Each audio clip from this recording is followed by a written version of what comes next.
Wool and Woon were discussing the idea of forming an alliance. Wool, skeptical of Woon's leadership abilities, questioned how he could lead their Chanyu's plan for an alliance when he wasn't even acknowledged by the Rahu clan. However, Woon confidently responded that although it may be true now, things could change in the future. He revealed that he had a plan to gain the trust and recognition of the Rahu clan. Woon explained that he would go to the heavenly demonic cave to prove himself and show that he was trustworthy. With this declaration, Woon aimed to demonstrate his commitment and dedication to their cause, hoping that it would pave the way for a successful alliance with the powerful Rahu clan. There's a mysterious place called the Heavenly Demonic Cave, a dangerous cave that nobody has been able to pass through for 300 years since its creation. Anyone who enters this cave never comes out alive. When Wool hears that Woon wants to go there, she can't believe it. She asks Woon if he understands the risks of going inside the deadly cave. With determination, Woon replies to Wool, saying that going into the heavenly demonic cave is the least he can do to show her how sincere he is. He assures her that he will come back alive from the cave. As Woon trains his unit, he takes a moment to review his notes. He comes across a peculiar entry about the heavenly demonic cave. It is a special training ground established by the third leader, the heavenly demon, who laid the foundation of the Sun-Moon divine cult. The purpose of this cave is to nurture talented individuals. Passing through the cave has been a long-standing tradition within the cult. It is said that only by successfully navigating its challenges can one become a true believer and qualify as a successor. Woon reflects on his own novel and wonders why he created such a challenging setting. Panic and nervousness fill his mind as he realizes that the survival rate in the heavenly demonic cave is supposedly 0%.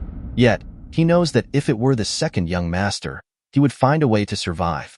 With a glimmer of hope, Woon tells himself that he can overcome this daunting task, hoping that he possesses the strength and determination to succeed.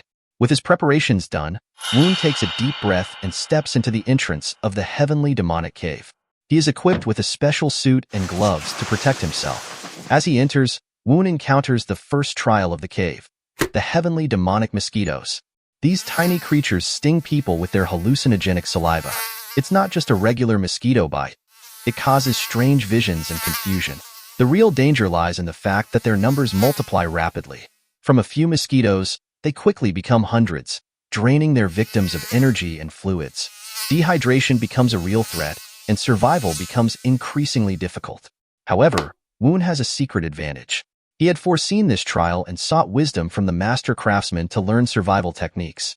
Armed with this knowledge, he remains undaunted as the swarm of mosquitoes attacks him. Without hesitation, he retrieves his wooden insecticide sprayer, a clever tool he had crafted. He sprays the mosquitoes, swiftly eliminating them.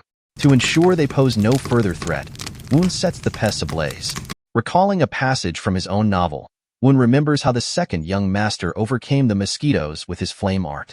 Although Woon lacks such extraordinary powers, he adapts his skills and resourcefulness to triumph over the challenge.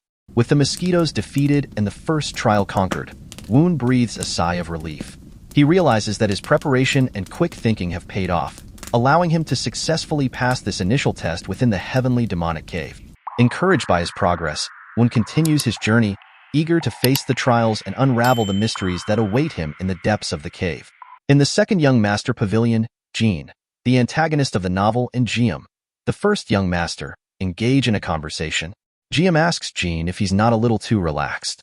Sipping his tea, Jean calmly responds, questioning whether he should be worried about Woon entering the heavenly demonic cave.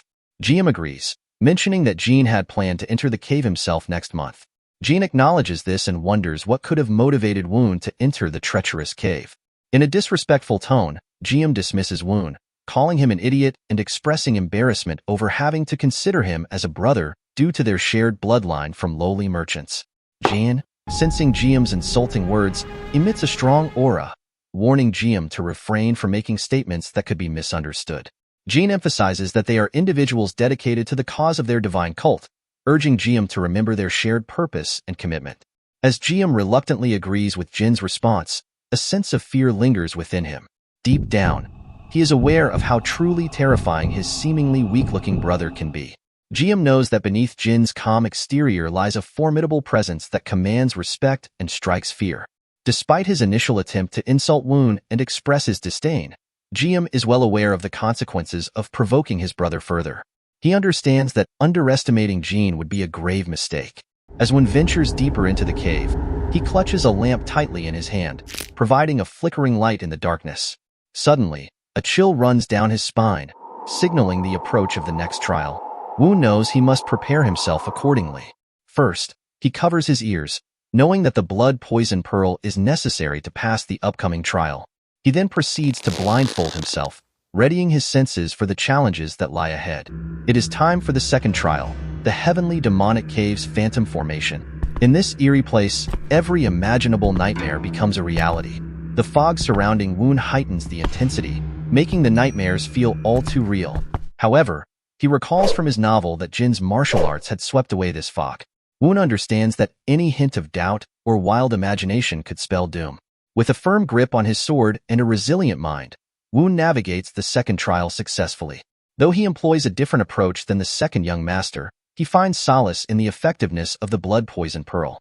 Woon reflects on how the path seems surprisingly easy, contemplating that perhaps the remaining third trial will also prove to be manageable. With hope in his heart, he presses forward, ready to face the final trial that awaits him in the depths of the Heavenly Demonic Cave. As Woon prepares himself for the third trial, he retrieves a potent ointment that emits a strong, unpleasant odor. With determination, he applies the stinky ointment all over his body. To attract what lurks within the cave, he mixes the ointment with a liquid and strategically places a ceramic bottle near the entrance. Quickly, he hides behind a sturdy stone, using his ghost steps technique to move silently and his scale armor technique to fortify his body. Suddenly, a long-nailed hand emerges from the cave, followed by the appearance of a terrifying creature with white eyes and long hair. It is a subterranean monster, a sight that astonishes Woon. Even a highly skilled master would have difficulty fighting against such creatures, as they rely solely on their sense of smell due to their lack of vision. Woon devises a plan, thinking that the monsters should perceive him as nothing more than a smelly rock. He believes they will be more curious about the scent emanating from the bottle than his own odor. As the subterranean monster approaches the bottle, it knocks it over, causing the monster to stumble and fall. Seizing the opportunity, Woon swiftly enters the cave. To further aid his progress, he sprinkles red chili powder and volatile agents, designed to create a visually stunning effect when inhaled. However, as Woon steps into the cave, he is struck with fear and shock. Before him, an entire family of subterranean monsters awaits. The sight is both terrifying and overwhelming, testing Woon's courage and resolve. As the monstrous creature emerges from the cave, Woon's heart pounds with fear. He knows he must stay hidden to avoid detection. Carefully, he positions himself behind a large rock, praying that the creature won't notice his presence. Woon holds his breath, his eyes fixed on the creature's movements. He knows that a single mistake could reveal his hiding spot and put him in grave danger. Time seems to stretch as he waits, his anticipation growing with each passing moment.